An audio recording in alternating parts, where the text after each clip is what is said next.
Hey, hello students. Welcome to Pearl Education.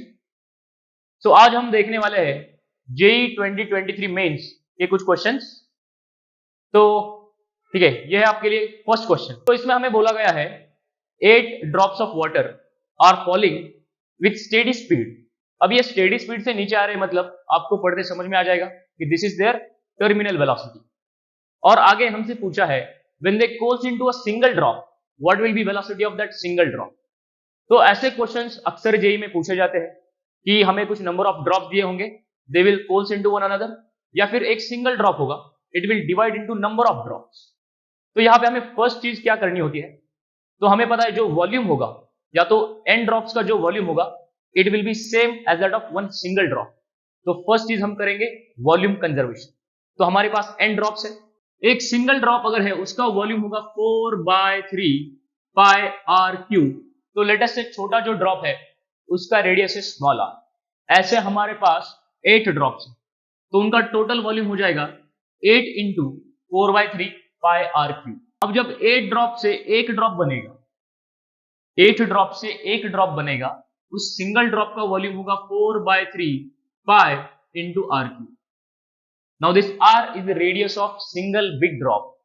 तो हम यहां से दिस 4/3 और पाई को कैंसिल कर सकते हैं and we can take cube root on both sides. So 8 का cube root आएगा 2, small r cube इसका cube root r and capital R cube इसका cube root। तो यहां से हमें रेडियस के बीच में रिलेशन समझ में आएगा। जो बड़े ड्रॉप का रेडियस है it is 2 times the radius of small drop. तो टर्मिनल वेलोसिटी क्या होती है, तो terminal velocity is equal to 2/9 into rho minus sigma upon eta into r square. So basically terminal velocity is directly proportional to r square.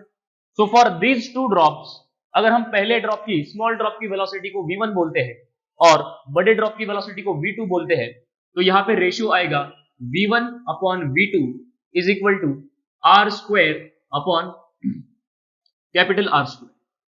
लेकिन अभी हमने इनके बीच में रिलेशन निकाला था, so we can write v2 is equal to v2 will be equal to 4r square upon r square into v1.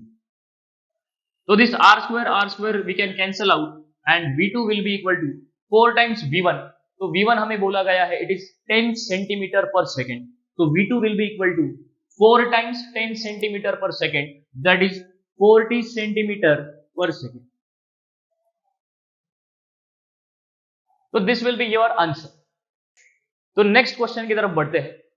तो यहां पे हमें बोला गया है projectile is projected at an angle 30 degree from horizontal, right, और उसकी इनिशियल वेलोसिटी है 40 मीटर पर सेकेंड, और हमें पूछा है what will be velocity of projectile after 2 second. तो काफी बेसिक सा क्वेश्चन है फ्रॉम प्रोजेक्टाइल मोशन। तो initial velocity of projectile is 40 and its angle of projection is 30 degree. तो हमें पता है कि projectile will follow parabolic path, यहां पे आके गिरेगा। तो हमें पता है how do we solve problems of projectile motion. हम इसको दो पार्ट्स में डिवाइड करेंगे, motion along x axis and motion along Y axis. तो ये जो हमारी इनिशियल वेलोसिटी है इसका हॉरिजॉन्टल कंपोनेंट या फिर एक्स कंपोनेंट आएगा 40 cos 30 which is equal to 40 into √3/2, और इसका वर्टिकल कंपोनेंट आएगा 40 sin 30 या फिर 40 इंटू 1/2। तो हमारा कॉस कंपोनेंट या फिर हॉरिजॉन्टल कंपोनेंट होगा 20 √3 metre per second and vertical component होगा 20 मीटर पर सेकेंड। हमें पूछा है वेलोसिटी आफ्टर 2 सेकेंड्स। अभी हम चेक करेंगे कि हॉरिजॉन्टल वाली जो वेलोसिटी है वो 2 सेकेंड में कैसे वेरी होगी एंड वर्टिकल वाली जो वेलोसिटी है वो 2 सेकेंड में कैसे वेरी होगी। अभी हमें पता है कि in case of projectile motion acceleration along horizontal direction तो 0 होता है। इसका मीनिंग जो हॉरिजॉन्टल वेलोसिटी है दैट विल नॉट चेंज, और वर्टिकल वेलोसिटी यहां पे जो एक्सेलरेशन होगा इट विल बी डाउनवर्ड और उसकी वैल्यू होगी g या फिर 10 मीटर पर सेकेंड डाउनवर्ड्स। तो हम थोड़ा ध्यान से देखेंगे तो velocity in vertical direction after 2 seconds वो कितना हो जाएगी। अभी वेलोसिटी अपवर्ड डायरेक्शन में है, एक्सेलरेशन डाउनवर्ड डायरेक्शन में, तो ऑब्वियस सी बात है after 2 second vertical velocity will become 0 or horizontal velocity will remain unchanged. That will be 20 root 3 meter per second. So after 2 seconds, velocity in y direction it will become 0, या फिर हम लिख सकते हैं initial velocity minus acceleration into time. तो इतना करने की जरूरत नहीं है, लेकिन फॉर योर बेटर अंडरस्टैंडिंग हम ऐसे लिख सकते हैं. तो vertical velocity will become 0 and horizontal velocity will not change, it will remain same as before, which is 20 root 3.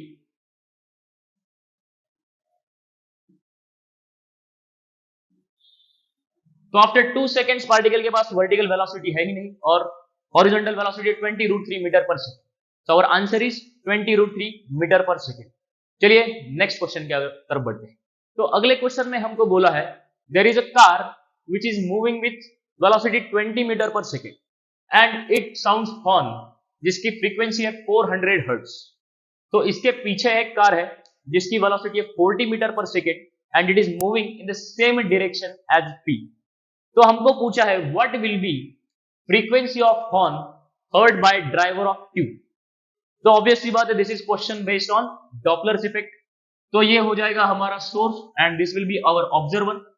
तो ऑब्जर्व्ड फ्रीक्वेंसी या फिर एपरेंट फ्रीक्वेंसी हमको पता है it is equal to speed of sound plus, अभी यहां पे हम देखेंगे जो ऑब्जर्वर है it is moving towards source, तो इसको फ्रीक्वेंसी ज्यादा सुनाई देगी. तो हम यहां पे speed of sound plus speed of observer करेंगे. और अगर हम ध्यान देंगे कि सोर्स ही is moving away from observer, तो यहां पे भी speed of sound plus speed of source into our actual frequency. तो हमें बोला है साउंड की speed is equal to 360 metre per second. तो 360 this is speed of sound plus observer is moving at 40 meter per second and source is moving at 20 meter per second. Our actual frequency is 400. Our apparent frequency will be equal to 400 upon 380 into 400. तो इसको हम ऐसे कर सकते हैं, ये zero cancel, frequency will be equal to 400 into 40 by 38. So 40 can be written as 38 plus 2.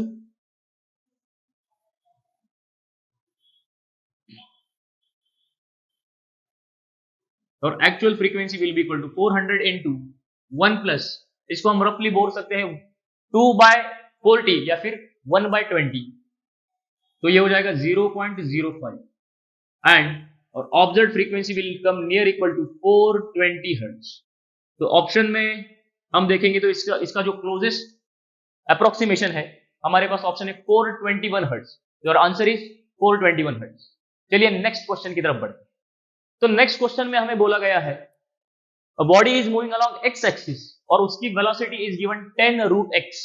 मतलब velocity जो है वो डिस्प्लेसमेंट के फॉर्म में हमें दी गई है और हमें पूछा है what is force acting on the particle.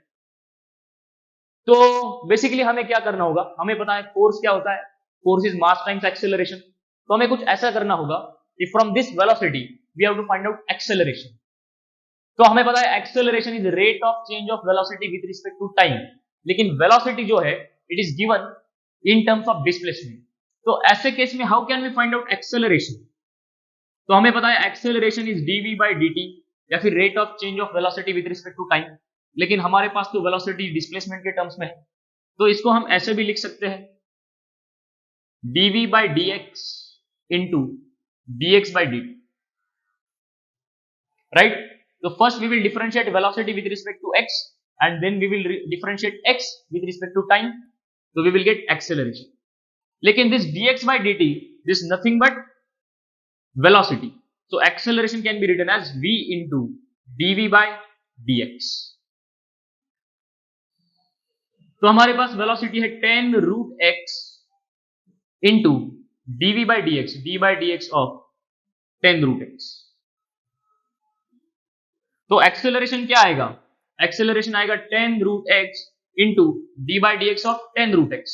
तो 10 इज आवर कॉन्स्टेंट और रूट एक्स का डेरिवेटिव होगा 2 root x 1 by 2 root x. तो this root x will get cancel and ये 2 से 10 कट जाएगा, ये 5, 10 इंटू 5 50। तो एक्सेलरेशन आएगा 50 मीटर पर सेकेंड। अभी फोर्स तो हम आराम से निकाल सकते हैं, force is mass times acceleration. तो हमें बोला है मास इज 500 ग्राम, मतलब ये हो जाएगा 0.5 kg into acceleration is 50 metre per second square. तो हमारा जो force acting on the particle है वो आ जाएगा 25 न्यूटन। तो दिस इज योर आंसर। तो ठीक है, नेक्स्ट क्वेश्चन में हमें पूछा है if force velocity and time are taken as fundamental quantities then what will be dimensions of density. अभी हमें पता है देयर आर 7 फंडामेंटल क्वांटिटीज, लेकिन suppose we have decided to change fundamental quantity और हमने कल से बोल दिया कि फोर्स वेलोसिटी और टाइम को आपसे फंडामेंटल क्वांटिटीज बोलेंगे, तो what will be dimensions of density. तो डायमेंशंस क्या होता है? तो डायमेंशंस मतलब जो भी हमारी क्वांटिटी है उसको फंडामेंटल क्वांटिटी के टर्म्स में हमें डिफाइन करना होता है। तो सपोज डेंसिटी के डायमेंशंस इन न्यू सिस्टम ऐसे आ जाएंगे, A in force, B in velocity and C in time. So basically we want to find out values of A, B and C. तो इसको कैसे करते हैं? तो हमें पता है what are actual dimensions of density, mass upon volume। तो इसको हम ऐसे लिख सकते हैं m l minus 3। what are dimensions of force, m l t minus 2। what are dimensions of velocity, l t minus 1। और what are dimensions of time, t। तो इसको we will group similar quantities। मास, यहां पे मास की power a आ जाएगी, length की power a plus b और time -2a minus b and plus c।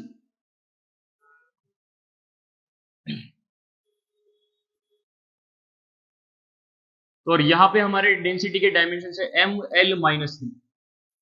Now we know that if we have density on left hand side we must have density on right hand side, मतलब दोनों quantity same होनी चाहिए।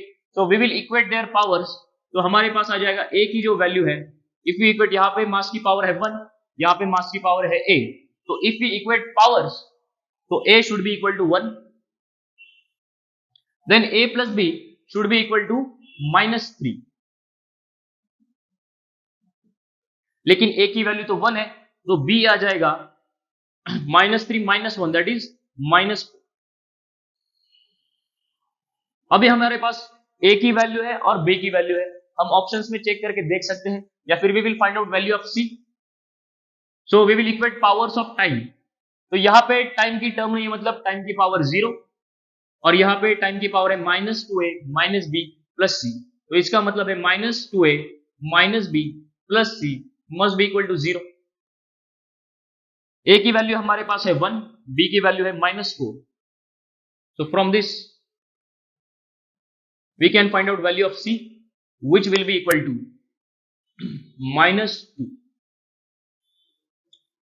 So ये values यहां पे रख दीजिए, a की वैल्यू 1 आएगी, b की value -4 and c is -2। So these are our dimensions of density in new system of unit। तो चलिए देखते हैं नेक्स्ट क्वेश्चन। इस क्वेश्चन में हमें ऐसा सर्किट दिया है और पूछा है फाइंड करंट थ्रू R2। तो R2 रजिस्टर्स में से कितना करंट जाएगा, है ना। तो बेसिकली पहले करंट फाइंड आउट करने से पहले we need to find out equivalent resistance. हमको बैटरी को बताना पड़ेगा कितना रेजिस्टेंस है, so that battery will send some current accordingly. तो फर्स्ट इक्विवेलेंट रेजिस्टेंस फाइंड करते हैं। तो अगर हम थोड़ा सा ध्यान से देखेंगे तो R1 and R2 they are in series, इनका इक्विवेलेंट रेजिस्टेंस हो जाएगा 6 ओम। अब ये 6 ओम will be in parallel with R3, तो 6 ohm and 6 ohm they will be in parallel, उनका इक्विवेलेंट हो जाएगा 3 ohm। now this 3 ohm and this 3 ohm they will again be in series, तो उनका इक्विवेलेंट हो जाएगा 6 ohm। then this 6 ohm and this 3 ohm that will be in parallel, और 6 और 3 का पैरेलल कॉम्बिनेशन आप सबको पता है, that is 2 ohm। now this 2 ohm and this 2 ohm they will be in series, तो यहाँ पे इक्विवेलेंट होगा उनका 4 ohm, and for that 4 ohm it will be again with parallel, is in parallel with this R6, that is 4 ohm. तो 4 ohm and 4 ohm they are in parallel, इसका equivalent हो जाएगा 2 ohm. तो हमारे इक्विवेलेंट रेजिस्टेंस आ गया, circuit का equivalent resistance is 2 ohm. Now what will be current sent by battery? तो battery के पास EMF है 8 वोल्ट, तो current will be equal to potential difference of battery upon equivalent resistance which is 2. So current will be equal to 4 ampere. तो battery में से current निकलेगा 4 ampere. तो ठीक है, बैटरी में से यहां से करंट निकला 4 एम्पियर. जब करंट यहां पे आएगा ये दो पार्ट में बट जाएगा. तो हमने अभी देखा था ये 4 ओम और उसको इक्विवेलेंट में कितना रेजिस्टेंस है 4 ohm. So current will divide equally. तो 4 ampere will divide into 2 equal parts. यहां से 2 एम्पियर जाएगा, यहां से 2 एम्पियर जाएगा. Now this 2 ampere again it will come at point D, और यहां पे अलग डिवीजन होगा. अभी यहां पे क्या होगा, तो इस ब्रांच में 3 ओम रेजिस्टेंस है और हमने अभी कैलकुलेट किया था इस ब्रांच में 6 ओम रेजिस्टेंस है. तो 3 and 6, तो current will divide such that जो कम रेजिस्टेंस है उसमें से ज्यादा करंट जाना चाहिए.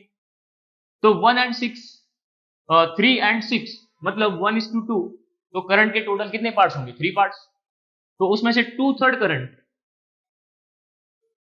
2/3 ऑफ 2 एम्पियर, यहां पे करंट कितना आया था 2 एम्पियर. तो 2 एम्पियर का 2/3 will go from this resistance and 2 ampere का 1/3 will go from this resistance. तो यहां से करंट आ रहा है 2/3 एम्पियर. तो again at point C current further divide होगा. तो यहां पे देखेंगे करंट के पास ये एक ब्रांच है, यहां पे रेजिस्टेंस है 6 ओम, यहां पे रेजिस्टेंस है 6 ओम.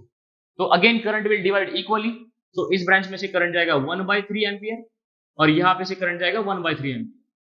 तो जो हमें पूछा है R2 में से करंट कितना जाएगा, तो हमें दिख रहा है कि R2 में से करंट विल कितना करंट जाएगा 1/3 ampere. So this is your answer. चलिए देखते हैं नेक्स्ट क्वेश्चन. तो अगले क्वेश्चन में हमें बोला है, so we have a vector A which is 2i plus 3j plus 2k, and when it is subtracted from vector B which is 2j, so when A is subtracted from B we get 2j. तो हमें पूछा है what is magnitude of B. तो काफी basic सा question है, तो इसको कैसे करेंगे. तो हमें पता है when vector A is subtracted from B we get 2j. तो we can say that vector B is equal to vector A plus 2j. लेकिन वेक्टर A क्या है 2i plus 3j plus 2k. तो हमारा वेक्टर B आएगा 2i plus 2j plus this 3j 5j plus 2k. So this is our vector B. And what is magnitude of vector B? It will be equal to square root of 2 square plus 5 square plus 2 square. तो magnitude of vector B will be equal to root of 4 plus 4 8 and plus 25 root of 13. तो काफी basic सा question है. तो देखते हैं हम next question. तो ठीक है, नेक्स्ट क्वेश्चन में हमें बोला गया है there is a capacitor whose capacitance is C and it is charge to a potential difference of V. तो हमें पता है जो टोटल चार्ज होगा कैपेसिटर पे it will be equal to C times V. तो जो पॉजिटिव प्लेट है इसके ऊपर प्लस CV इतना चार्ज होगा और जो नेगेटिव प्लेट है उसके ऊपर माइनस CV इतना चार्ज होगा. तो हमें पूछा है electric flux through a surface which encloses positive plate. सिर्फ पॉजिटिव प्लेट को एनक्लोज करने वाले सरफेस से what will be the electric flux. तो हमको पता है अकॉर्डिंग टू गॉस लॉ जो इलेक्ट्रिक फ्लक्स होता है it is equal to charge inside the surface upon epsilon naught. तो इस केस में what is charge inside the surface it is C times V. तो flux through this enclose surface will be equal to C into V upon epsilon naught. So this is your answer. तो इस question में हमें capacitor का circuit दिया है और हमें पूछा है what is charge stored on C4. अभी इसको कैसे करेंगे, तो देखिए अगर हम देखेंगे तो C3 C4 and C5 they are in series. So जब कैपेसिटर सीरीज में कनेक्टेड होते हैं उनके ऊपर तो चार्ज सेम स्टोर होता है. जब कैपेसिटर सीरीज में कनेक्टेड होते हैं तो उनके ऊपर सेम चार्ज होता है। तो पहले हमें ढूंढना पड़ेगा what is equivalent capacitance of these capacitors. तो हमें पहले बैटरी को बताना पड़ेगा what is equivalent capacitance so that battery will send charge. तो let us find out equivalent capacitance. तो हम देखेंगे ये 2 microfarad, 4 microfarad and 2 microfarad, they are in series. तो what will be their equivalent capacitance? So 2 and 2 they are in series, तो इनका equivalent होगा 1। This 1 is in series with 4, so सबका equivalent होगा 1 and 4 इन सीरीज। तो let us say इस ये वाला जो पार्ट है इसका equivalent capacitance is C dash और it consist of 1 and 4 in series. तो इक्विवेलेंट कितना होगा 4 into 1 upon 4 plus 1। तो इक्विवेलेंट कैपेसिटेंस हो जाएगा हमारा 0.8 माइक्रोफैराड। तो इक्विवेलेंट कैपेसिटेंस हो जाएगा 0.8 microfarad. Now this 0.8 microfarad is in parallel with this C2।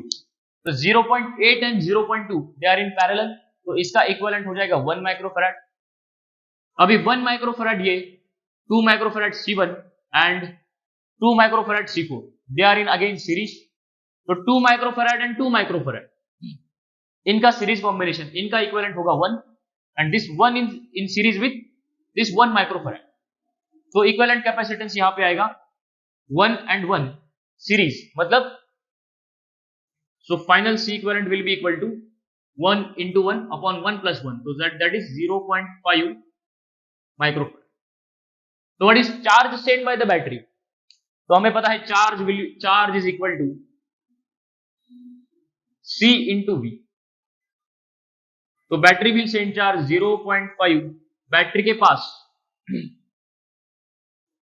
Potential difference कितना है 10 वोल्ट, तो charge will be equal to 0.5 into 10, तो दैट इज 5 माइक्रो कूलम। अभी हमें देखना है ये चार्ज आगे जाके डिस्ट्रीब्यूट कैसे होगा।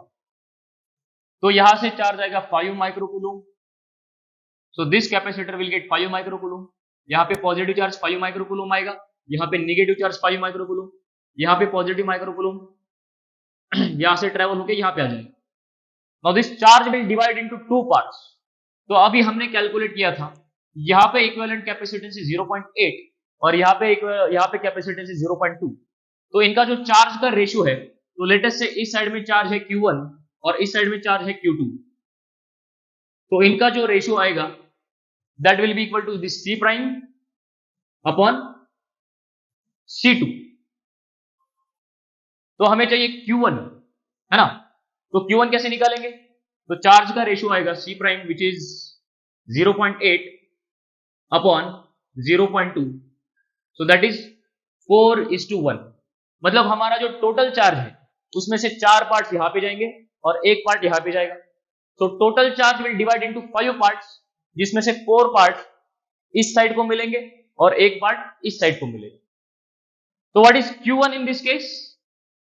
सो Q1 will be equal to, तो जो टोटल चार्ज है उसको 5 पार्ट्स में डिवाइड कर देंगे और ये वाला जो पार्ट है इट विल गेट 4 पार्ट्स। तो हमारे पास टोटल चार्ज था 5 micro coulomb, 5 into 5, 5 upon 5 into 4, so Q1 is 4 micro coulomb.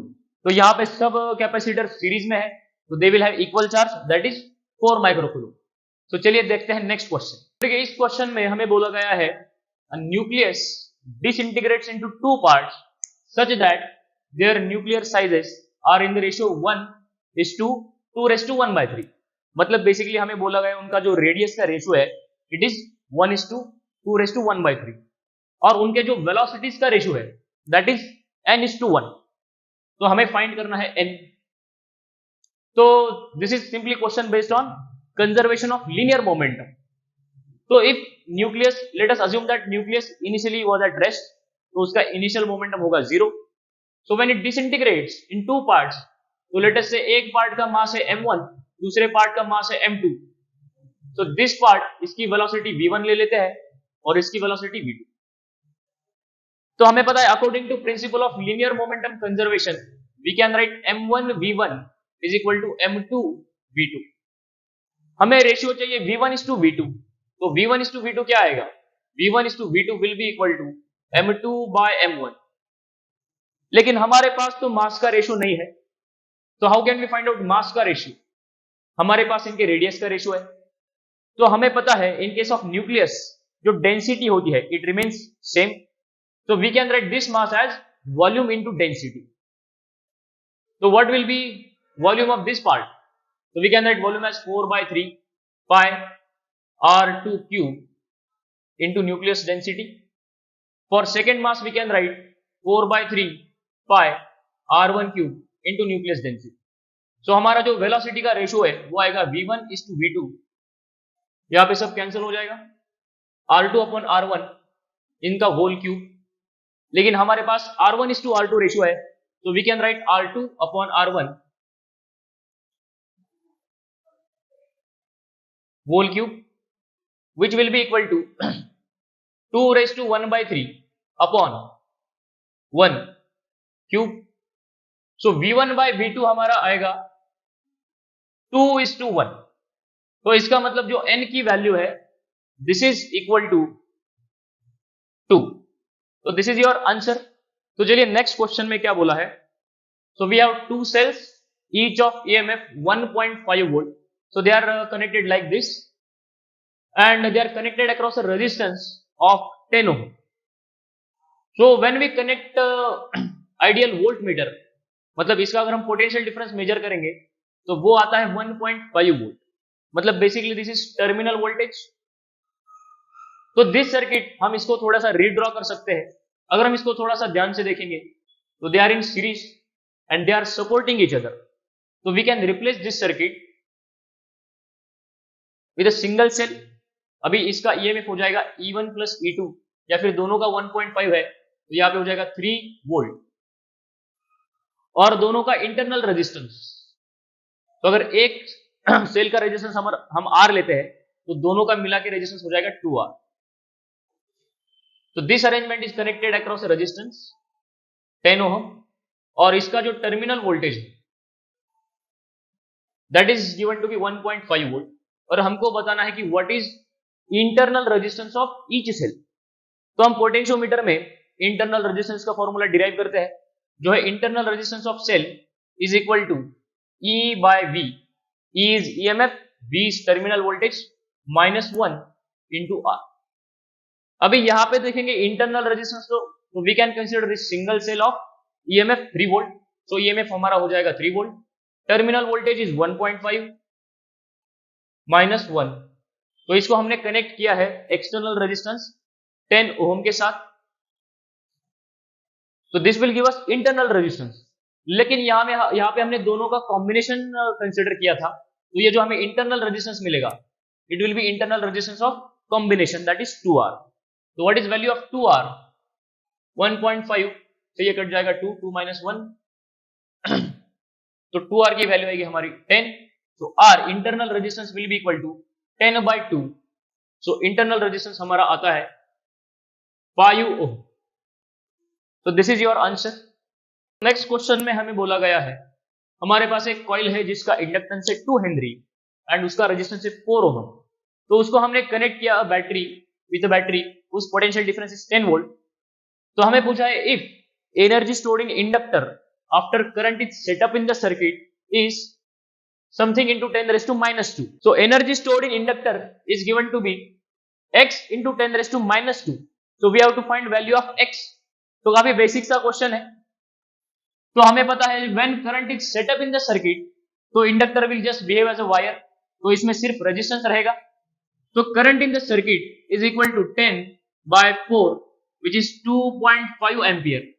और इसमें एनर्जी कितनी स्टोर होगी? तो energy is equal to 1/2 Li square. तो 1/2 इंटू इंडक्टेंस है हमारा 2 और करंट सर्किट में 2.5 स्क्वायर. तो 2 से 2 कैंसिल हो जाएगा and energy will be equal to 6.25 joules. लेकिन हमें एनर्जी को किस फॉर्म में लिखना है? x into 10 raise to minus 2. तो इसको कैसे लिख सकते हैं? Energy will be equal to 625 into 10 raised to minus 2. So your answer for this numeric type question is 625. हमें बोला गया है surface tension of water is 3.5 into 10⁻⁻² newton per metre. तो उसका जो इनिशियल रेडियस है it is 10 centimetre and final radius is 20 centimetre. और हमें पूछा गया है what is work done in increasing its radius from 10 centimetre to 20 centimetre. तो हमें पता है work done is nothing but change in surface energy. तो सरफेस एनर्जी क्या होता है? Surface energy is work done will be equal to surface tension into change in area. अभी यहां पे हमें बोला गया दिस इज बबल, तो हमें पता है बबल में हमें जो एरिया है वो ट्वाइस कंसीडर करना पड़ेगा, क्योंकि बबल में देयर आर टू सरफेसेस, एक आउटर सरफेस एंड एक inner surface. So work done in this case will be equal to surface tension जो कि है 3.5 into 10⁻² and change in surface area. तो सरफेस एरिया अगर हम एक टाइम चेंज करेंगे तो वो आएगा 4 pi final radius square minus initial radius square. लेकिन as this is a bubble हमें एरिया को 2 बार कंसीडर करना पड़ेगा। Now if you put plug in values, हमारा रेडियस है फाइनल 20 सेंटीमीटर, इनिशियल 10 सेंटीमीटर, तो 400 माइनस 100 इंटू 10⁻² सेंटीमीटर स्क्वायर, ये आ जाएगा माइनस। तो 3.5 इंटू 2 ये होगा 7, तो ये 7 से 7 कैंसिल हो जाएगा, तो हमारा 4 into 22 into 300 into 10⁻², this -2 and this -4। अब ये 10⁻² से ये 300 हम कैंसिल कर सकते हैं, तो ओनली 10⁻⁻4। तो answer is 4 into 22 into 3 which will be equal to 12 into 2 24, 12 into 2 24, 12 into 2 24 plus 2 26 into 10⁻⁻4। so work done is 264 into 10⁻⁻4 joules। हमारी x की जो वैल्यू है वो है 264। Thank you for watching the video. Please like and subscribe Pearl Education. Cheers.